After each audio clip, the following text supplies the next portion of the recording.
Hello students, हमारा जो science का चैप्टर था कंपाउंड्स इन एवरीडे लाइफ, उसमें अब ये साबुन एंड अपमार्जक सोप एंड डिटर्जेंट्स, ये एक टॉपिक लेते हैं हम।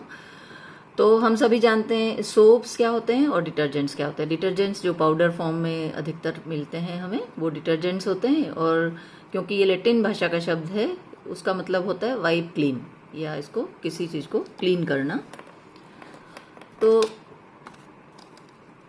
अब ये हमें मालूम है कि साबुन में और उसमें क्या फ़र्क है। साबुन ज़्यादातर आपने देखा होगा कि ये ऑयल बेस्ड होते हैं, और कुछ ऑयल्स होते हैं जैसे कि स्टेरिक, और एसिड्स होते हैं, हायर फैटी एसिड्स बोलते हैं जिनको। हायर फैटी एसिड्स का मतलब होता है कि जैसे कोई एसिड्स तो होते हैं कि जैसे एसिटिक एसिड है, उसमें 2 ही कार्बन हैं। ये जैसे हम देखते हैं यहाँ पर एसिटिक एसिड है CH3COOH, इसमें सिर्फ 2 ही कार्बन है। और आगे हम देखते हैं ये 2 कार्बन वाला एसिड, फिर 3 कार्बन वाला प्रोपेनोइक एसिड, 4 कार्बन वाला ब्यूटेनोइक एसिड। इस तरह से जैसे जैसे हम आगे बढ़ते जाते हैं, लेकिन फिर और आगे बढ़ते जाते हैं तो कार्बन श्रृंखला यदि बढ़ती जाती है तो फिर C12 से 18 कार्बन वाले जो ये होंगे एसिटिक एसिड्स, फैटी एसिड्स, वो भी साबुन बनाने के काम आते हैं। तो ये जो हायर फैटी एसिड्स या उच्च कार्बन परमाणु संख्या वाले जो अम्ल होते हैं, स्टीरिक एसिड जो कि एनिमल फैट से बनता है, अधिकतर मिलता है। पामिटिक एसिड पाम ऑयल से, ओलिक अम्ल, और इनके अधिकतर क्या होते हैं, ये सोडियम और पोटेशियम लवण होते हैं। क्योंकि ये अम्ल हैं तो किससे क्रिया करेंगे, क्षार से क्रिया करेंगे। और अपने बेस्ट क्षार जो इजीली अवेलेबल हैं, सस्ते भी होते हैं, और जो कि सबसे अधिक घुलनशील और आयनाइजेबल होते हैं, वो कौन से क्षार हैं, सोडियम हाइड्रोक्साइड और पोटेशियम हाइड्रोक्साइड। तो जब इनसे इनकी क्रिया होती है तो एसिड, ये वाले जो एसिड्स हैं हायर फैटी एसिड्स, और जिसमें palmitic acid, oleic acid, stearic acid, ये जो एसिड्स होते हैं, इनके क्षार से क्रिया करके जो लवण बनते हैं वही साबुन होते हैं। और इस क्रिया को वैसे तो हम उदासीनीकरण की क्रिया कहते हैं, लेकिन क्योंकि साबुन बनता है हायर फैटी एसिड्स होने के कारण, तो इसलिए इनको हम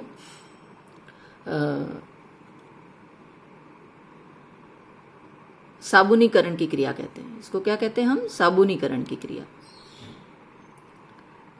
ये इसकी जो रिएक्शन है साबुनीकरण की क्रिया की, CH3COOR, यहाँ पे R ग्रुप क्या है, एल्किल ग्रुप, जैसे कि CH3 methyl group, C2H5 ethyl group, इस तरह से हैं। तो यहाँ पर कौन से ग्रुप होते हैं, हायर एसिड्स के ग्रुप्स होते हैं, यानी कि जिनमें अधिक कार्बन होगा वो ग्रुप्स होते हैं। जैसे कि स्टीरिक एसिड है, ये जैसे है C17H35COH, तो इसमें कितने कार्बन है, 17 कार्बन है, 35 हाइड्रोजन से, और एक COOH ग्रुप है, इसका क्या नाम है, स्टीरिक एसिड। तो इस तरह से ये जो एसिड्स होते हैं, जो हायर फैटी एसिड्स या उच्च कार्बन संख्या वाले एसिड्स कहलाते हैं ये। तो R की जगह यहाँ पर देखिए इतना बड़ा ग्रुप होता है, ठीक है। तो यहाँ पर जो R है वो हम इस ग्रुप के लिए लेते हैं एल्किल ग्रुप। यहाँ पर जो एल्किल ग्रुप है वो काफ़ी बड़ा होगा। तो ये एक यहाँ पर याद रखने वाली और ध्यान से समझने वाली बात है। तो ये अगर NaOH से हम इसकी क्रिया करवाते हैं तो ये एक उच्च वसीय अम्ल है, इसकी जब हम NaOH से क्रिया करवाएंगे तो साबुन बन जाता है RCOONA, ये एक सॉल्ट, ठीक है।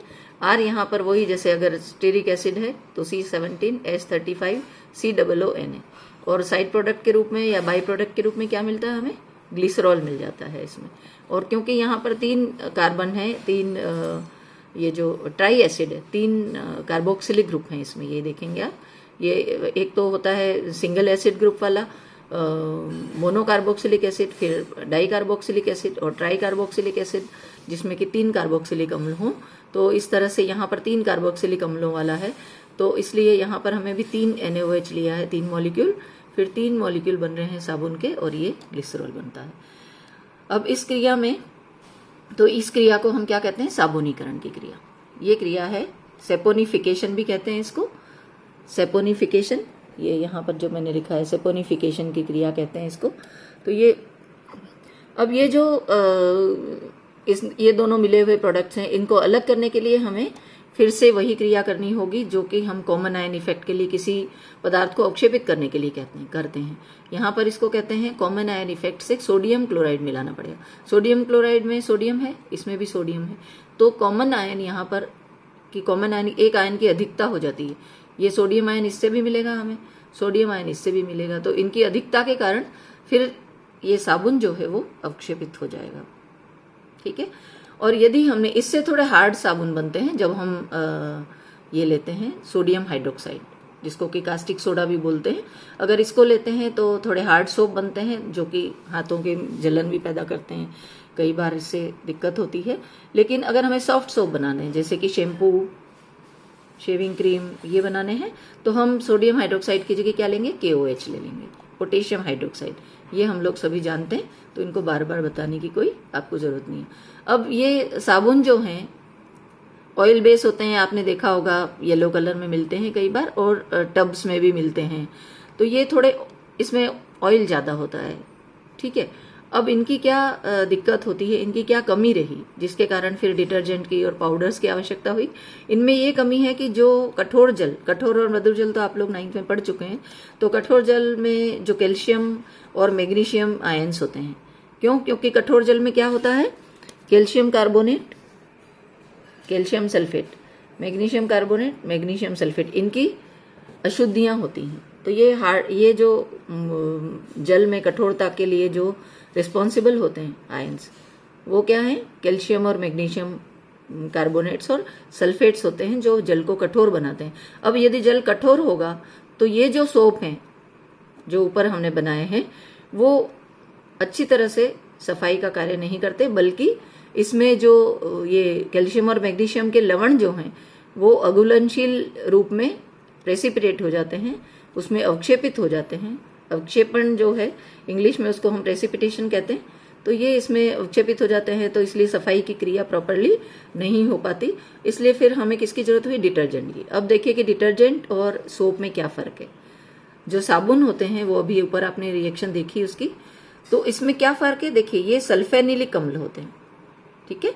ये जो अम्ल है, ये इसके जो अम्ल हैं जो हम अम्ल काम में लेंगे वो सल्फोनिक अम्ल काम में लेते हैं। इन्हें हम कहते हैं, यहाँ पर जैसे लिखा है कि ये अपमार्जक साबुन जैसे ही होते हैं, लेकिन कठोर और मृदु दोनों प्रकार के जल में काम कर लेते हैं, तो इसलिए हम ज्यादातर इन्हें काम में लेते हैं, ताकि अगर मान लीजिए हमारे नल में जल कठोर आता हो तब भी हमारे कपड़े साफ हो सकते हैं। तो ये अब इसमें दोनों में केमिकली क्या फर्क है, यानी कि अंदरूनी तरफ से क्या फर्क आएगा, तो ये SO3N, जैसे SO3H कैसे, जैसे ये R SO3H, ये सल्फोनिक अम्ल। ठीक है।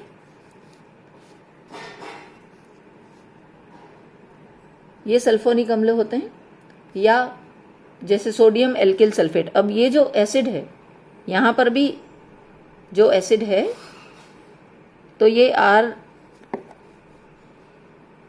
ROSO3H, या ये यहां पर RC6H5SO3H। तो यहां ये जो H है ये हाइड्रोजन देता है, तो ये सल्फोनिक अम्ल कहलाते हैं। कौन से अम्ल कहता है, सल्फोनिक अम्ल। तो यहाँ पे ये जो NaOH से क्रिया करेगा प्लस NaOH, तो ये क्या बनाएगा, ROSO3Na, यानी कि सोडियम का सॉल्ट बना दिया। क्योंकि ये क्षार से रिएक्शन हुई अम्ल की, तो ये सोडियम जो है उसने H आयन को रिप्लेस कर दिया। और इसी तरह से RC6H5SO3Na प्लस और ये माइनस, प्लस और ये माइनस, इस तरह से एक आयनिक सॉल्ट बन गया। ये सोडियम सॉल्ट बन गया एल्किल सल्फोनिक अम्ल का। ये यहाँ पर क्या है, एल्किल बेंजीन सल्फोनेट इसको बोल सकते हैं आप। और ये तो इसके अलावा और भी अनेक कई तरह के इस तरह से अपमार्जक होते हैं। सल्फोनिलिक एसिड, सल्फेनिक एसिड से लिए हमने यहाँ पर। और ये अपमार्जक के सोडियम आयन और कैल्शियम आयन या मैग्नीशियम आयन से प्रतिस्थापित होकर फिर ये हार्ड सोप्स में भी सफाई का कार्य कर लेते हैं। तो ये सोडियम से प्रतिस्थापित होंगे तो फिर घुलनशील हो जाते हैं। ये सल्फोनेट्स जल में घुलनशील होते हैं, इसलिए साबुन की तरह ये अवक्षेपित नहीं हो सकते। तो ये हार्ड वाटर में भी अच्छी तरह काम करते हैं। अच्छा, ये जो संश्लेषित अपमार्जक या सिंथेटिक डिटर्जेंट्स जिनको हम कहते हैं, इनसे लेकिन क्या होता है कि दूसरी समस्या पैदा होती है। ये जब कपड़े धुलाई के बाद में जो पानी बचता है और जो सीवर लाइन में जाता है, तो जनरली तो क्या होता है कि जो जीवाणु होते हैं या बैक्टीरिया होते हैं, लाभदायक बैक्टीरिया, वो इन्हें अपघटित करके और जो छोटे पार्टिकल्स में विभक्त कर सकते हैं या इनका अपघटन करके और उसमें छोटी श्रृंखला के हाइड्रोकार्बनों में विभक्त कर सकते हैं, जिससे कि ये इस पोल्यूशन ना हो। लेकिन ये साबुन में तो कर सकते हैं, लेकिन डिटर्जेंट्स जो हैं उनमें थोड़ी ये प्रॉब्लम है कि ये पॉल्यूशन पैदा करते हैं और बैक्टीरिया इनको अपघटित नहीं कर पाते हैं। तो ये एक इनके साथ थोड़ी दिक्कत है। अब यदि आर समूह, जो हमने यहाँ आर समूह आपको बताया, यदि ये कम शाखित है, यहां देखते हैं, तो यदि ये आर जो हमारा जो आर है यहाँ पर, जैसे ये आर है, ठीक है, कोई भी अम्ल है इसमें, ये आर ग्रुप है या एल्किल ग्रुप है, तो इसमें जो इनका जीवाणुओं द्वारा अपघटन, क्योंकि आर क्या है यहाँ पर, जो एल्किल ग्रुप है वो हमारा काफी बड़ा ग्रुप है, यानी कि उसमें कार्बन श्रृंखलाएं बहुत लंबी लंबी हैं, C12, C17, C14। तो इसलिए ये इनमें जीवाणुओं द्वारा अपघटन या निम्नीकरण अगर छोटी श्रृंखला हो तो आसानी से होता है, जो कि सोप में होती है। लेकिन अगर बहुत लंबी श्रृंखला हो तो ये हाइड्रोकार्बन जो है बैक्टीरिया द्वारा अपघटित नहीं होते और ये पॉल्यूशन, जल प्रदूषण को पैदा करते हैं। तो लंबी और कम शाखित हाइड्रोकार्बन श्रृंखला वाले बेंजीन सल्फोनेट अपमार्जक का प्रयोग किया जाता है। ठीक है, कम शाखित हाइड्रोकार्बन श्रृंखला होगी तो ये या बेंजीन सल्फोनेट होंगे तो ये इजीली अपघटित हो जाएंगे और प्रदूषण थोड़ा कम पैदा करेंगे। वर्तमान में अपमार्जकों की क्षमता और गुणवत्ता बढ़ाने के लिए उसमें कई चीजें डाली जाती हैं, वो हमें दिखाई भी देती हैं कई बार। कुछ कलरफुल उसमें पार्टिकल्स दिखाई देते हैं डिटर्जेंट में। इसमें अकार्बनिक फॉस्फेट, सोडियम परऑक्सी बोरेट और कुछ प्रतिदीप्त यौगिक मिलाए जाते हैं और तो वो हमें दिखाई भी देते हैं। और ये सरफेस एक्टिव होते हैं, यानी कि जो सरफेस पर अच्छी तरह कार्य करने वाले जो कंपाउंड्स होते हैं वो ये होते हैं, तो इसलिए इन्हें इसमें डाला जाता है। तो सरफेस पर एक्शन होता है, कपड़ों की जो सतह होती है उस पर ही कार्य करना होता है साबुन को, तो इसलिए ये जो सरफेस एक्टिव पदार्थ मिलाए जाते हैं, इन्हें हम सरफेक्टेंट या सरफेस एक्टिव, सतह पर कार्य करने वाले पदार्थ कहते हैं। अब देखिए कि सफाई का कार्य कैसे होता है, इसकी अंदरूनी मैकेनिज्म क्या है। ठीक है, तो मैकेनिज्म देखने के लिए देखिए, मिसेल निर्माण एवं साबुन से शोधन की क्रिया, सफाई की क्रिया कैसे होती है, ये यहाँ पर हमें देखना है कि शोधन की क्रिया कैसे होती है। जैसे कि ये सोडियम स्टीरेट लिया, ठीक है, तो जब आयनित होगा, अगर जल में ये कार्य करेगा तो आयनित होगा, तो ये स्टीरेट आयन बनाएगा और सोडियम प्लस आयन, 2 आयन मिलेंगे, इस तरह से ये आयनाइज होगा। और या हम C17H35 की जगह R लिख देते हैं, तो RCOONA और RCOO minus plus Na plus, इस तरह से 2 आयनों में ये विभक्त हो गया। बार बार हमें ये ना लिखना पड़े तो इसलिए हम इसकी जगह R लिख देते हैं। अब ये जो R वाला भाग है ये क्या है, कार्बन की श्रृंखला है, तो ये पूरा हाइड्रोकार्बन वाला भाग है। तो ये जो भाग है वो जल विरोधी होता है, यानी कि जल विरोधी का मतलब क्या होता है कि जैसे कोई भी सिंथेटिक चीज है उस पर पानी नहीं टिकता है, ठीक है, जैसे कि हमारा रेनकोट है उस पर पानी नहीं टिकता है, इसीलिए हम उसका रेनकोट प्लास्टिक का बनाते हैं जिसमें कि कार्बन ज्यादा होता है, प्लास्टिक होता है। तो ये इसलिए हम इसको बनाते हैं। तो यहाँ पर ये देखेंगे तो इसका जो कार्बन वाला भाग या जो आर वाला भाग है ये तो है जल विरोधी भाग, लेकिन जो आयन वाला भाग है जिस पर आवेश है ये कौन सा भाग कहलाता है? ध्रुवीय भाग कहलाता है। ध्रुवीय कैसे? इसको ध्रुवीय क्यों कह रहे हैं? क्योंकि ये इसमें दो ध्रुव हैं, नेगेटिव पॉजिटिव। ऊपर जैसे देखेंगे दो नेगेटिव पॉजिटिव ध्रुव हैं, तो ये जो जब ध्रुवीय कोई चीज होती है तो इसमें ये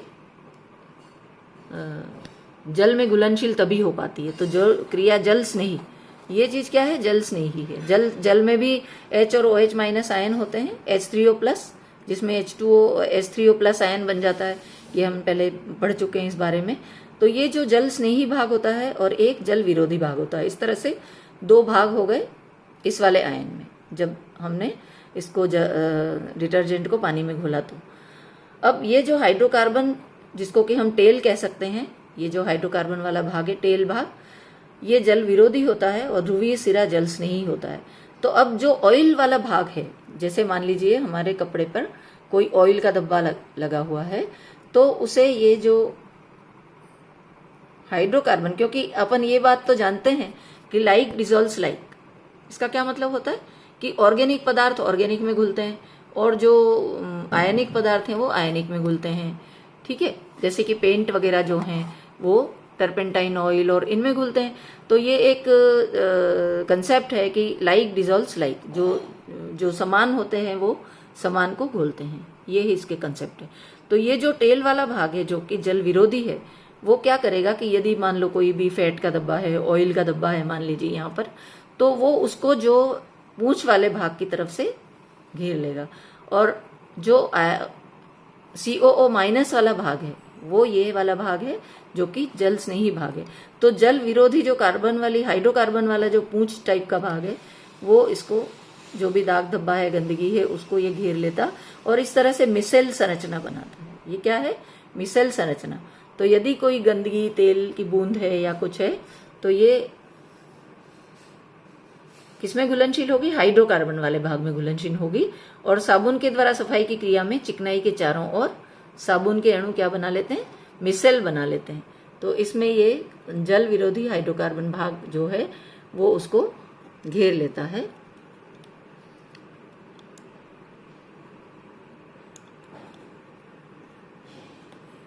ये यहाँ पर और भी ज्यादा अच्छे से और एक चित्र बनाया हुआ है। वो चित्र जो आपने देखा कि मिसेल का निर्माण कैसे हुआ, चिकनाई को आकर्षित करता है। तो जो जल स्नेही भाग है वो चिकनाई से दूर रहता है। आपको मालूम है कि जब हम यदि ऑयल वाले हाथ धोते हैं तो खाली पानी से तो नहीं धो सकते ना, हमें उसके लिए सोप की जरूरत रहती है। तो यही बात है कि जो ये जो चीजें हैं वो हम दैनिक जीवन में यूज कर रहे हैं। ठीक है, तो इसको आप पढ़ाई ना समझें, इसको एक इंटरेस्टिंग चीज समझें कि ये हम कितनी इंटरेस्टिंग चीज पढ़ रहे हैं कि कैसे हमारे हाथ साफ होते हैं। यदि मान लो हमारे हाथ पर चिकनाई है या कपड़े पर चिकनाई है तो उसके लिए हमें साबुन की आवश्यकता होती है, पानी से नहीं हम उसको साफ कर सकते। ये जो हिस्सा है वो क्या है? जल स्नेही हिस्सा है। तो ये ऑयल को साफ नहीं कर सकता। तो यदि यहाँ पर चिकनाई की बूंद है, जैसे कि ये हमारा यहाँ पर दिख रहा है आपको, यदि ये चिकनाई की बूंद है तो जो पूंछ वाला हिस्सा है उसकी तरफ से ये इसको घेर लेगा और इस तरह से मिसेल का फॉर्मेशन बनेगा। ये मान लीजिए कपड़े पर चिकनाई का धब्बा है, तो इस तरह से जो ऑर्गेनिक पार्ट है या हाइड्रोकार्बन पार्ट है, कार्बन वाला पार्ट है, जिसको कि हमने R से प्रदर्शित किया है, उससे ये गिर जाएगा और वो अपने आप में इस चिकनाई की बूंद को घोल लेगा। ठीक है, एक और चित्र यहाँ पर और अच्छी तरह दिया हुआ है आपको। ये मान लीजिए ऑयल की बूंद है, तो इस तरह से मिसेल का निर्माण होता है। इसे क्या कहते हैं हम? मिसेल। साबुन के द्वारा घिरी चिकनाई की बूंद या मिसेल का निर्माण। तो ये सभी मिसेल क्या होते हैं? अब ये देखें कि यहाँ पर कोई पॉजिटिव आवेश नहीं, क्योंकि जो नेगेटिव आयन था हमारा जो RCOO माइनस, उसने ये मिसेल बनाया। ठीक है, तो इसका पूरे का आवेश क्या है? नेगेटिव आवेश है। इसका मतलब क्या हुआ कि ये सभी ऋणावेश होते हैं, अतः अवक्षेपित नहीं होते। यानी कि ये नहीं होगा कि अगर क्योंकि ये पानी में घुल गया और मान लीजिए वहां पर ये अवक्षेपित हो जाए और वापस से कपड़ा हमारा गंदा हो जाए, ऐसा नहीं होगा, क्योंकि ये सब एक नेगेटिव आयन है पूरा का पूरा। तो ये अवक्षेपित नहीं होगा और इसलिए जो भी गंदे कपड़े को साबुन लगाने के बाद पानी में डालकर निकाला जाता है तो ये गंदगी कपड़े से बाहर आती है, क्योंकि पानी से हम वापस धोते हैं, एक बार साबुन लगाते हैं फिर से पानी को धोते हैं, पानी में धोते हैं, और ऐसे कई बार हम पानी से निकालते हैं उसको। तो ये सफाई का हमारा ये है, ठीक है। तो अब ये यहाँ पर जो मिसेल का निर्माण है ये इस तरह से होता है, और ये हमारा सफाई का तरीका, ठीक है। ये इस तरह से हमारा ये चैप्टर कंप्लीट होता है। उसके बाद आपको मैं क्वेश्चन देती हूँ, क्योंकि पूरा चैप्टर काफ़ी धीरे धीरे अपन ने पढ़ा है बहुत ही ध्यान से। तो अब ये महत्वपूर्ण बिंदु हम एक बार और देख सकते हैं।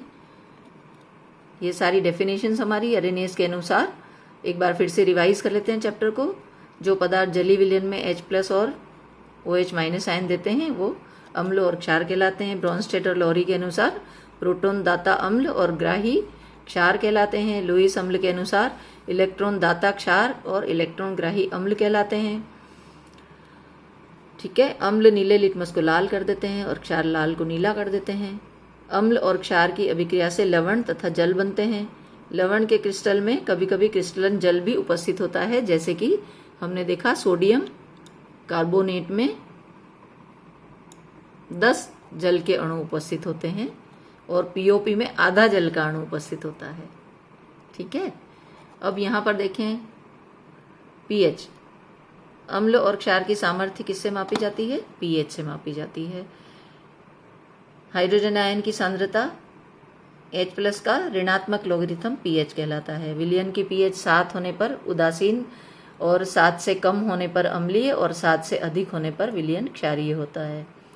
दैनिक जीवन में उपयोग आने वाले कौन से यौगिक हैं? Sodium chloride, sodium hydrogen carbonate, sodium carbonate 10H2O, CaOCl2 जो कि ब्लीचिंग के लिए काम आता है, calcium oxychloride, calcium sulphate 12H2O जो कि POP कहलाता है, ठीक है। और साबुन तथा अपमार्जक सफाई का कार्य करते हैं। इनका निर्माण अलग अलग प्रकारों से होता है। मिसेल द्वारा सफाई का कार्य करते हैं, मिसेल का निर्माण करके सफाई का कार्य करते हैं। तो एक बार हमने पूरी समरी और देख ली हमने इसकी।